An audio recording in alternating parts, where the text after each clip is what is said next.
Le chef de l'État haïtien, Michel Martelly, participe au 3e sommet de la communauté des États de l'Amérique latine et de la Caraïbe qui se tient à San José au Costa Rica. Durant son séjour, le président prendra part à une réunion bilatérale avec les présidents de l'Équateur, M. Rafael Correa, et du Costa Rica, M. Luis Guillermo Solís Riviera. La CELAC est une instance politique multilatérale dont l'objectif principal est de consolider l'intégration et la complémentarité entre les 33 pays de l'Amérique latine et des Caraïbes. Dans son intervention devant les délégations des différents pays membres, le chef de l'État, qui s'est dit heureux de pouvoir participer aux échanges des pays membres de la CELAC, a aussi ajouté que tous les membres de cette instance ont l'obligation de travailler sans relâche au renforcement de l'état de droit et au progrès économique et social. La CELAC véhicule un ensemble de valeurs et de principes communs à tous les pays de la région. Ce mécanisme de concertation politique, d'intégration et de dialogue que nous avons créé repose essentiellement sur la démocratie. Notre obligation à tous ici présents, serviteurs de nos peuples, est de travailler sans relâche à l'édification et au renforcement de l'état de droit, à la protection et à la promotion des droits de l'homme, au progrès économique et social. En ce qui me concerne, ces valeurs et principes ont été et sont toujours ma seule boussole dans la situation que connaît mon pays depuis quelques mois. Traditionnellement, Haïti connaît un regain de tension politique au moment des élections. Mon administration n'a pas échappé à ces difficultés d'origine structurelle qui sont souvent l'expression de divergences d'intérêts des groupes politiques. Grâce au dialogue que j'ai instauré avec tous les secteurs politiques et sociaux de la vie nationale, ces difficultés sont pour le moment derrière nous. En effet, un gouvernement intégrant des forces politiques de l'opposition a été constitué autour d'un nouveau Premier ministre, M. Evans Paul, qui est une grande figure de l'opposition haïtienne. Une institution électorale formée sur demande des partis d'opposition, de personnalités provenant d'organisations et d'institutions de la société civile a été installée. Son mandat est d'organiser les prochaines élections pour renouveler le personnel politique du pays. Maintenant, les conditions sont réunies pour l'organisation cette année d'élections inclusives et crédibles pour le renouvellement du personnel politique. Haïti met aujourd'hui le cap sur les élections, afin que de nouveaux parlementaires soient rapidement installés. Le mandat présidentiel devra être transmis à un nouveau président élu début 2016. Toutes les dispositions sont prises par le gouvernement en vue de créer un climat propice à la réalisation de ces élections libres, honnêtes, inclusives et transparentes. Pour ma part, je ne vais ménager aucun effort aux fins de la réussite de cet exercice démocratique. Il est évident que les partis politiques ont un rôle déterminant dans ce processus. L'État haïtien mettra à juste titre des moyens, de manière équitable, à la disposition des partis politiques pour faciliter leur participation aux prochaines joutes électorales. Je voudrais remercier les gouvernements des pays amis de l'Amérique latine et de la Caraïbe qui ont toujours apporté leur soutien à Haïti en vue de sauvegarder les avancées significatives réalisées dans le domaine démocratique ces dernières années. À ce sujet, la contribution significative du Mexique au renforcement des troupes de la MINUSTAH mérite d'être citée. La dernière déclaration du Conseil permanent de l'OEA témoigne tout aussi bien de ce sentiment de solidarité.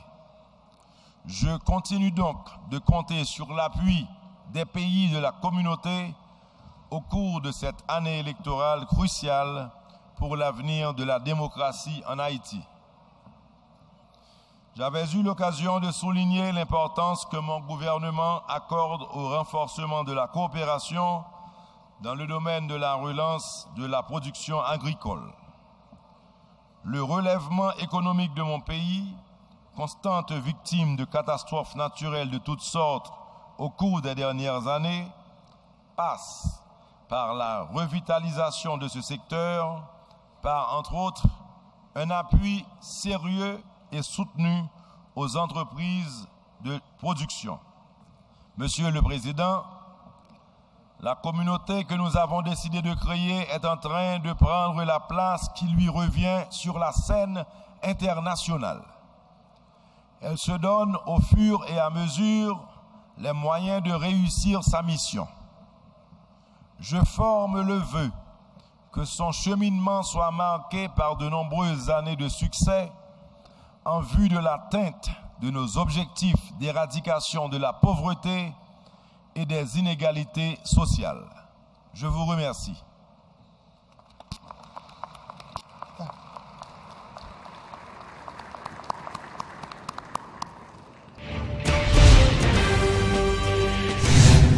La délégation du Club de Madrid qui a quitté le pays mercredi au terme d'une visite de 3 jours est repartie avec le sentiment que les élections auront lieu cette année. Les membres de la délégation ont dit avoir reçu la garantie du président de la République que l'arrêté convoquant le peuple en ses comices serait publié très prochainement. Les ex-présidents mexicains Felipe Calderón et bolivien Jorge Quiroga, qui co-présidaient la délégation, ont cependant exprimé leur déception face au vide institutionnel depuis le 12 janvier. Évidemment, je pars avec l'impression que tout, pour ne pas dire la grande partie des acteurs politiques en Haïti, sont prêts à réaliser des élections libres, honnêtes et démocratiques cette année 2015 en Haïti. Permettre l'intégration des organes constitutionnels conformément à la Constitution haïtienne. Bien sûr, les présidentielles, les élections locales, les territoriales, les mairies, etc. Mais le plus important, c'est de réaliser des élections pour avoir un nouveau président, pour élire les 20 sénateurs restants, les 99 députés et les centaines de collectivités territoriales qui devraient émaner de la volonté du peuple. Et dans cet esprit, parce qu'il est sûr qu'il va y avoir des élections, il aurait aimé que ce soit les élections les plus réussies que possible. Et c'est pour cela qu'il croit que le Conseil électoral doit avoir tout l'appui nécessaire de la communauté internationale et la communauté internationale, l'appui de la MINUSTAH et tous les pays de l'Amérique latine. Et nous devons avoir les règles qui vont régir ce processus public, consensuel et public. Avec un calendrier bien sur la table, apporte la sécurité au peuple haïtien. Un accord a été signé entre le ministère de l'Éducation nationale et des enseignants grévistes.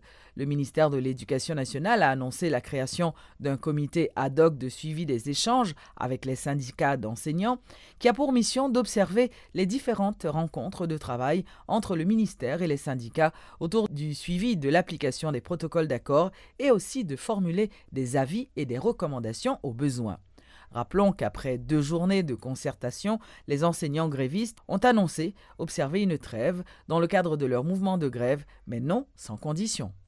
D'abord, nous mettons d'accord pour que l'État au plus haut niveau, ministère de l'Éducation nationale, ministère des Finances, ministère des Affaires sociales, ministère de la Santé publique, ministère des Conditions féminines, au FATMA, pour nous faire une réunion pressée à compter de la semaine prochaine pour nous capables reprend en main dossier 4 assurances pour tout enseignant.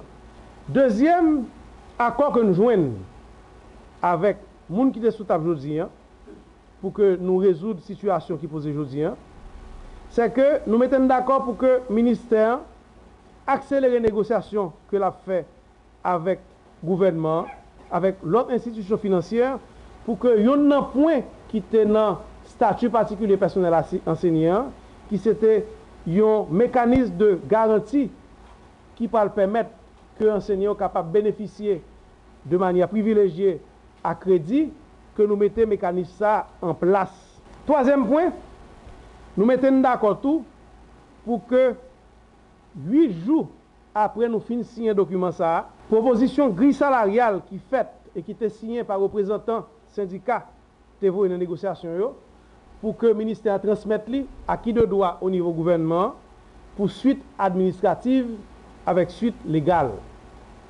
Quatrième point, qui est très important, c'est que nous mettons d'accord. Après, nous avons fini déjà intégrer dans le budget 7000 personnes qui te recevoir lettre nomination et qui pourront dans le budget, c'était environ 6000. Nous mettons d'accord pour que nous soyons capables, dans le mois de février, ça, recruter, mettant dans le budget 2000. Et dans 2000, ça, il y a 300 qui sont personnel de soutien.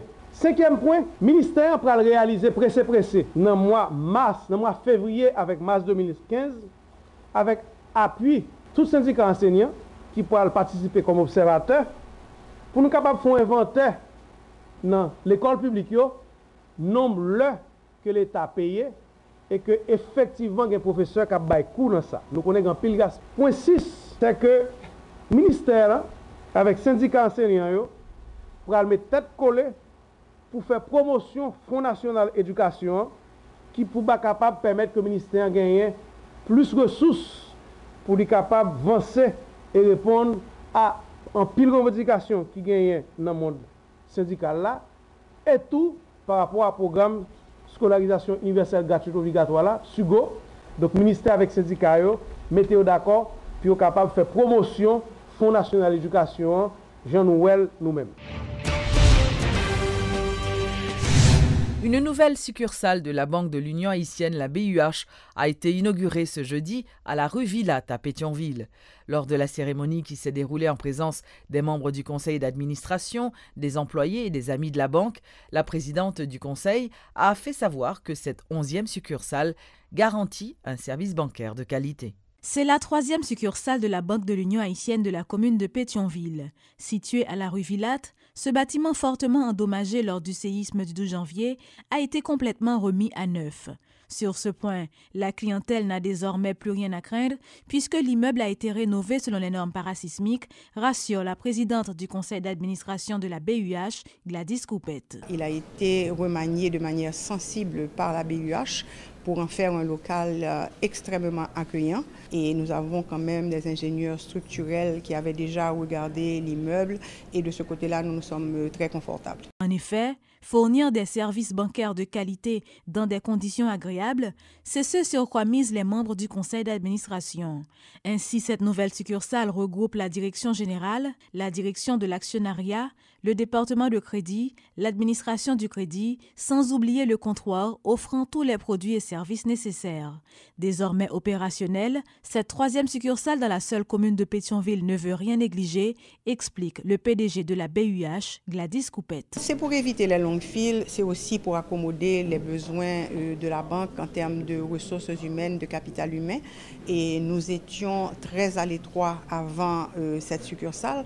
Aujourd'hui, nos employés commencent à avoir un espace beaucoup plus adéquat pour travailler et nous sommes donc en train d'améliorer ceci de manière progressive. En résumé, la BUH veut être une banque moderne pour offrir une expérience client exceptionnelle. Au-delà de la succursale elle-même, les responsables ont réitéré leur engagement à continuer à jouer un rôle de premier plan dans le secteur bancaire et dans le développement socio-économique haïtien. Nous avons mis l'accent sur les nouvelles enseignes de la BUH et, comme vous le savez, à travers le rebranding de la BUH, nous voulons mettre l'accent sur la modernité, la compétence et le dynamisme de la nouvelle équipe BUH. Rappelons que la Banque de l'Union haïtienne existe depuis plus de 40 ans et elle compte 11 succursales réparties à travers le pays. Le nouveau ministre de la Communication, Rothschild François Junior, a effectué ce mercredi une visite de courtoisie à Radio et Télémétropole. L'ancien directeur de l'information de Radio Métropole a fait savoir que cette tournée dans les médias s'inscrit dans le cadre d'un partenariat que le ministère qu'il dirige veut développer avec la presse. Le ministre de la Communication effectue cette semaine une tournée dans les médias de la capitale. En effet, ce mercredi 28 janvier, Rothschild François Junior, accompagné des membres de son cabinet, s'est rendu à Radio-Télé Métropole où il a été reçu par ses anciens collaborateurs. Journaliste junior, journaliste senior, responsable de salle des nouvelles, PDG de son propre média RFM, le porte-parole du gouvernement n'a de cesse de rappeler son parcours dans le métier de journaliste qui lui a permis aujourd'hui d'être promu ministre de la Communication. De nouvelles responsabilités qui exigent beaucoup de travail, reconnaît Rothschild François Junior, qui en profite pour apporter des précisions sur sa vision de la tâche qu'il doit accomplir au sein de ce gouvernement de consensus. Je ne représente aucun secteur politique dans ce gouvernement. C'est clair que le président a fait appel à moi et le Premier ministre pour diriger le ministère de la Communication. Ils ont fait appel à un homme de communication pour diriger ce ministère. Mais je ne fais pas partie, si vous voulez, des discussions, des négociations politiques qui ont abouti à la constitution de ce gouvernement. Le nouveau ministre de la Communication devra faire ses preuves également durant la période électorale. Vu que la presse attend beaucoup de lui, Rothschild François Junior appelle tous les journalistes à collaborer pour que ce processus soit une réussite. Dans mon discours d'investiture, j'ai parlé beaucoup de l'aspect de la formation. Moi, j'insiste là-dessus. J'ai déjà reçu pas mal d'appels de la part de différents secteurs nationaux et internationaux qui m'ont dit très clairement qu'ils sont prêts à m'aider dans ce qui concerne la formation des journalistes. Et sur d'autres volets aussi, donc je travaille avec mon staff, je travaille avec le gouvernement, avec d'autres secteurs. Et c'est sûr que j'aurai des rencontres avec les associations de presse, les associations de médias, les journalistes, pour voir comment on peut faire le travail ensemble dans le respect mutuel. Ministre de la Communication d'un côté, PDG de RFM de l'autre, comment concilier les deux? Interrogé sur l'avenir de sa station de radio, le ministre de la Communication répond. Je possède ma propre station de radio, même si j'ai démissionné de RFM. Il y a conflit d'intérêts, donc là je me consacre uniquement au travail du ministère de la Communication. C'est un apprentissage, mais je suis prêt à le faire, je consacre tout mon temps à faire ce travail. Le nouveau ministre de la Communication promet d'entretenir de bonnes relations avec les journalistes et par la même occasion de leur faciliter l'accès aux informations.